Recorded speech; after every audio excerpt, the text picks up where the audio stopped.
പ്രിയപ്പെട്ട സുഹൃത്തുക്കളെ, ഈ കഴിഞ്ഞ ദിവസമാണ് CPM-ൻ്റെ സുസജ്ജവും സുസംഘടിതവുമായിട്ടുള്ള സൈബർ മേഖലയിൽ ആ സൈബർ പോരാട്ടത്തിന് പുറകിൽ നിൽക്കുന്ന അതിൻ്റെ സംഘാടകരുടെ ഇടയിൽ വലിയൊരു പൊട്ടിത്തെറി ഉണ്ടായതായിട്ടുള്ള വാർത്ത വന്നത്.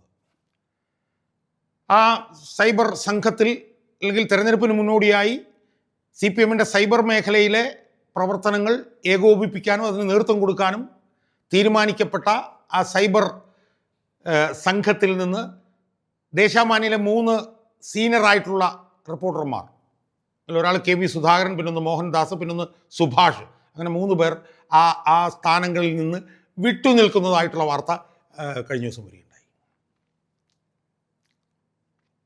നമുക്കറിയാം, വരാൻ പോകുന്ന തെരഞ്ഞെടുപ്പിൽ ഏറ്റവും നിർണായകമായിട്ടുള്ള സ്വാധീനം ചെലുത്താൻ പോകുന്നത് ഈ സാമൂഹ്യ മാധ്യമങ്ങൾ സൈബർ മേഖലയായിരിക്കുമല്ലോ.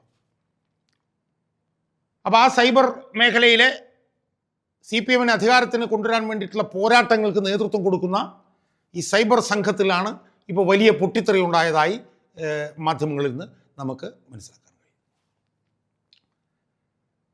നമുക്കറിയാമല്ലോ, കഴിഞ്ഞ കുറച്ച് നാളുകളായി CPM-ൻ്റെ ഈ സൈബർ മേഖലയിലെ പ്രവർത്തനങ്ങൾക്ക് നേതൃത്വം കൊടുക്കുന്നത് ഈ അടുത്ത കാലത്ത് CPM-ലേക്ക് വന്ന ശ്രീമാൻ MV നികേഷ് കുമാറാണ് എന്നുള്ളത് നമുക്കറിയാമല്ലോ. അയാൾ ദീർഘകാലമായി റിപ്പോർട്ടർ എന്ന് പറഞ്ഞൊരു ചാനലിൽ അതിന് നേതൃത്വം കൊടുത്തുകൊണ്ടിരിക്കുകയായിരുന്നു. അവിടുന്ന് രാജിവെച്ച് അദ്ദേഹം CPM-ൽ ചേർന്നു. CPM-നെ CPM അദ്ദേഹത്തെ ജില്ലാ കമ്മിറ്റിയിലേക്ക് എടുത്തിട്ട് അദ്ദേഹത്തെ തിരുവനന്തപുരത്ത് AKG സെൻറ്ററിലേക്ക് കൊണ്ടുവന്ന് പഴയ AKG സെൻറ്റർ കേന്ദ്രീകരിച്ചുകൊണ്ട് ഈ CPM-ൻ്റെ സൈബർ മേഖലയിലെ പോരാട്ടങ്ങൾക്ക് ശക്തമായ നേതൃത്വം കൊടുത്തുകൊണ്ടിരിക്കുകയായിരുന്നു ശ്രീമാൻ MV നികേഷ് കുമാർ. ആ MV നികേഷ് കുമാറിനെ തിരുവനന്തപുരത്തേക്ക് കൊണ്ടുവന്നതിലും CPM-ലേക്ക് എടുത്തതിലും നികേഷ് കുമാറിനെ വഴിവിട്ട് പ്രോത്സാഹിപ്പിക്കുന്നതിലുമൊക്കെ ഏറ്റവും പ്രധാനപ്പെട്ട പങ്ക് വഹിക്കുന്നത് CPM-ൻ്റെ സംസ്ഥാന സെക്രട്ടറി MV ഗോവിന്ദനാണ് എന്നുള്ളതും നമുക്കറിയാം. സുഹൃത്തുക്കളെ, CPM എന്ന് പറഞ്ഞ പാർട്ടിയിൽ ഈ തെരഞ്ഞെടുപ്പൊക്കെ വരുമ്പോൾ പരസ്യ പ്രചാരണ പ്രവർത്തനങ്ങൾ ഒക്കെ കൊടുക്കുന്ന ആ പ്രവർത്തനം വളരെ ഗൗരവത്തോടു കൂടി ആണ് ആ പാർട്ടി കണ്ടിരുന്നത്. ഞാനൊക്കെ CPM-ലേക്ക് ഉണ്ടായിരുന്ന കാലഘട്ടത്തിൽ തെരഞ്ഞെടുപ്പ് വരുമ്പോൾ അതുപോലുള്ള പ്രവർത്തനങ്ങൾക്കെല്ലാം ബൗദ്ധികമായിട്ടും ഒക്കെ തന്നെ ശക്തമായ നേതൃത്വം കൊടുത്തിരുന്നത് ഡോക്ടർ TM തോമസ് ഐസക്കായിരുന്നു.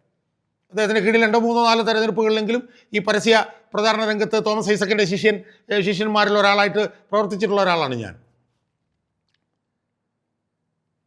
അതിനുശേഷവും തോമസ് ഐസക്കായിരുന്നു ശരിക്കും അതിൻ്റെ ഒരു ബൗദ്ധിക നേതൃത്വം.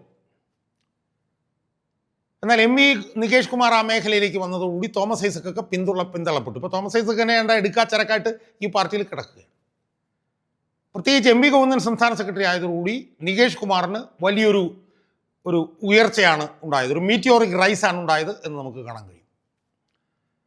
നികേഷ് കുമാർ ഇങ്ങോട്ട് വന്നതിന് സമാനമായിട്ടുള്ള ആ സമയത്താണ് സാമൂഹ്യ മാധ്യമങ്ങളുടെ വലിയ സ്വാധീനം ഉണ്ടായത്. ആ സാമൂഹ്യ മാധ്യമങ്ങളുടെ മേഖലയിൽ CPM നടത്തുന്ന പ്രവർത്തനങ്ങൾ എന്താണെന്നുള്ളത് സംബന്ധിച്ചു അത് ഏകോപിപ്പിക്കാനുമുള്ള നേതൃത്വം MV ഗോവിന്ദൻ നേരെ എടുത്ത് MV നികേഷ് കുമാറിനെ ഏൽപ്പിക്കുകയും അയാളെ തിരുവനന്തപുരത്ത് AK സെൻറ്ററിലേക്ക് കൊണ്ടുവരികയും ചെയ്തു. തുടക്കം മുതൽ തന്നെ MV നികേഷ് കുമാറിനെ പ്രോത്സാഹിപ്പിച്ചു പോകുന്നത് MV ഗോവിന്ദനാണ് എന്നുള്ളത് നമ്മൾ കാണാതിരിക്കരുത്. കാരണം MV ഗോവിന്ദൻ്റെ യഥാർത്ഥ പേര് രാഘവനൊപ്പമായിരുന്നു 80കളുടെ മധ്യത്തിൽ.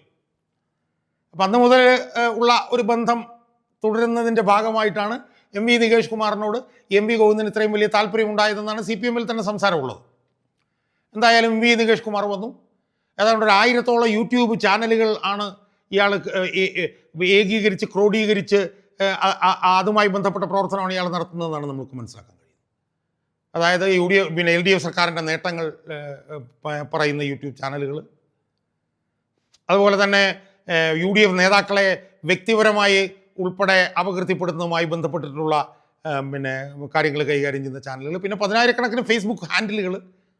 അപ്പോൾ ഇതിൻ്റെ എല്ലാം സമ്പൂർണ്ണമായിട്ടുള്ള നേതൃത്വം നികേഷ് കുമാറിനെ MV ഗോവിന്ദൻ നേരിട്ട് തന്നെ ഏൽപ്പിച്ചിരിക്കുകയാണ്. ആ പ്രവർത്തനത്തിൽ നികേഷ് കുമാറിന് ഒരു അപ്രമാദിത്യം കൽപ്പിച്ച് കൊടുത്തിരിക്കുകയാണ്.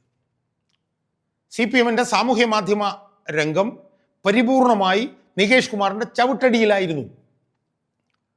നികേഷ് കുമാർ അങ്ങനെ വലിയ പ്രവർത്തനങ്ങളൊക്കെ ആരംഭിച്ച് ഒക്കെ വന്നപ്പോൾ എന്താ സംഭവിച്ചത്?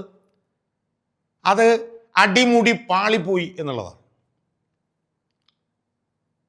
ഈ CPM-ൻ്റെ ഒരു വികസന മുന്നേറ്റ ജാഥ ഇപ്പം നടക്കുന്നുണ്ട്.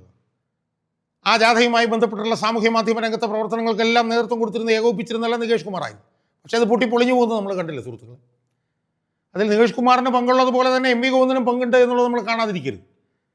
അത് പൊട്ടിപ്പൊളിയാനുള്ള ഒന്നാമത്തെ കാരണം MV ഗോവിന്ദൻ്റെ മണ്ടത്തരങ്ങളും പൊട്ടത്തരങ്ങളും അസംബന്ധങ്ങളുമായിരുന്നു എന്നുള്ളത് ഇപ്പോൾ നമുക്ക് കാണാൻ കഴിയില്ല. ആയിരക്കണക്കിന് ട്രോളുകളാണ് MV ഗോവിന്ദൻ്റെ ഓരോ ദിവസം പത്രസമ്മേളനവുമായി ബന്ധപ്പെട്ട് വന്നുകൊണ്ടിരിക്കുന്നത്.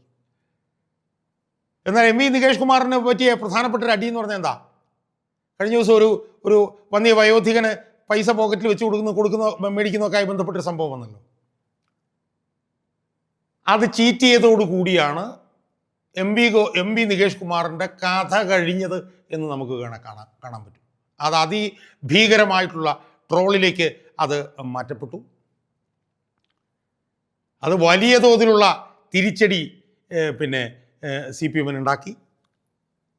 അതിൻ്റെ എല്ലാം ഉത്തരവാദിത്വം MV നികേഷ് കുമാറിൻ്റെ തലയിലേക്ക് ചെന്നു. അത് അയാൾ തന്നെയാണ് അതിൻ്റെ ഉത്തരവാദി എന്ന് നമ്മൾ കാണണം. അപ്പോൾ എന്ന് മാത്രമല്ല, ഇയാളൊരു ഏകാധിപത്യ രീതിയിലാണ് കാര്യങ്ങൾ കൈകാര്യം ചെയ്യുന്നത് എന്നുള്ള സംസാരം ഇയാൾക്ക് ചുമതല കൊടുത്തപ്പോൾ പോലെ CPM-ലുണ്ട്. ഇയാളുടെ ഒരു ഏകാധിപത്യ ശൈലി മാധ്യമരംഗത്ത് പ്രവർത്തിക്കുമ്പോഴും നമ്മൾ പലപ്പോഴും കേട്ടിട്ടുണ്ട്. ഇയാൾ പല TV ചാനലുകളുടെ നേതൃത്വത്തിൽ പ്രവർത്തിക്കുന്ന സമയത്തൊക്കെ തന്നെ ഇയാളൊരു വലിയ ഏകാധിപത്യമായിരുന്നു എന്നും വളരെ ഏകാധിപത്യപരമായിട്ടുള്ള പ്രവർത്തനമാണ് അവിടെ നടത്തുന്നതെന്ന് നമ്മൾ കേട്ടിട്ടുണ്ട്. ആ ഏകാധിപത്യ ശൈലി അയാൾ പാർട്ടിയിലേക്കും കൊണ്ടുവന്നു. ഈ സൈബർ മേഖലയിലെ പ്രവർത്തനങ്ങൾ ഏകാധിപത്യപരമായിട്ട് അയാൾ കൊണ്ടുപോയിക്കൊണ്ടിരിക്കുകയായിരുന്നു. അതിൻ്റെ ഭാഗമായി അതിനകത്തുണ്ടായിരുന്ന സീനിയറായിട്ടുള്ള ആളുകൾ മുഴുവൻ അത് പ്രധാനപ്പെട്ടവരെല്ലാം അതിൻ്റെ ചുമതല ഒഴിയുന്ന ഒരവസ്ഥയിലേക്ക്. സുഹൃത്തുക്കൾ, ഇതിനകത്തൊക്കെ അടിസ്ഥാനപരമായിട്ടുള്ള പ്രശ്നം എന്ന് പറയുന്നത് CPM-ൻ്റെ ഇതുപോലുള്ള തിരഞ്ഞെടുപ്പ് വരുമ്പോഴുള്ള പരസ്യ പ്രചാരണ പ്രവർത്തനങ്ങൾക്കൊക്കെ നേതൃത്വം കൊടുത്തിരുന്നത് CPM-ലൊക്കെ ദീർഘകാലം പ്രവർത്തിച്ചിരുന്ന നേതൃപാഠവുമുള്ള